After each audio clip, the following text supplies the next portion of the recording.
I find people fascinating. I've left the military now, and you know that part of me is gone and it's behind me. And I was really interested in actually getting into the mind and talking to the people that, yeah, essentially I used to look for. I mean, at any stage did you think I will? I mean, did they know your background? Yeah, there was no point. There was no point for any part of this of trying to pretend I wasn't who I was. It was about being more open and being transparent, and they seemed to want that more. They embraced it and they were intrigued. I think they were a bit like, to begin with, they were probably a little bit like, what? And then they're like, well, this is quite interesting. Yeah, bring him on down. Let's see what he's all about. I mean, did they almost see you as? They sort of, was there a respect in that you were on the other side of the coin to them? Do you think? I think a few, with some people yes, and others no. It was difficult to gauge some of them because they are mad, as in like brutally mad. But I think, yeah, it's hard to say who without giving away too much. But some characters, I think people will be able to see that there was an element of respect. And then some characters, there is an element of psychoticness about them. I mean, you've been in hairy situations, given your past in the Special Forces. Did you approach this like a mission that you would have undertaken in the military, because of the very nature of the people you're meeting? Yeah, very much so. It was all about the planning. You know, I mean, the series is a good 2 years in the making, so the production team behind it have been working tirelessly for 2 years. And then when we got involved in the sort of like planning, that when we're getting, you know, closer to actually going out into these countries, we would sit down, we would look at what stories we were going to follow. We were given quite a free rein as well. You know, if one story led on to something that wasn't planned, then go with it.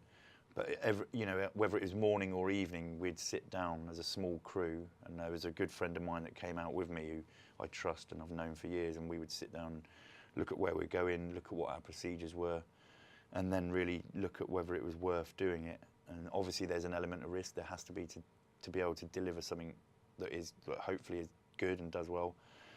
But, you know, it was risk versus reward a lot of the time. That's what we used to look at.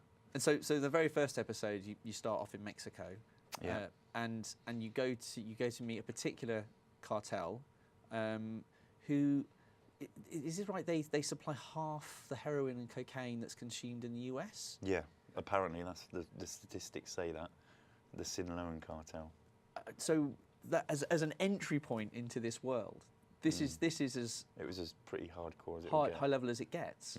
How I mean, was it just the decision to go straight in and kind of meet with these people, you know, rather than work your way up from street? It was I mean, in the initial talks about the series, once we'd realised that we were going to go to these sort of places, you know, we'd said from the beginning, right, do you know what, we'll go in and see if we can get access with the Sinaloans, because that is pretty hard hitting. It's El Chapo's, you know, cartel.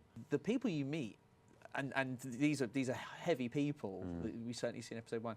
They are so open to talk and discuss. Why is that? Why do you think they're so chatty? I mean, their faces are covered, of course, yeah. and you have to go through a series of procedures to meet them. But they're quite open. Were you quite surprised at how open they were? I didn't know what to expect, but I did. Once we got into it and they were being open, I was trying to work out why, and I think some of it's because there's ego. They're gangsters. They like to brag about how successful they are. But I think some of it also was a vent.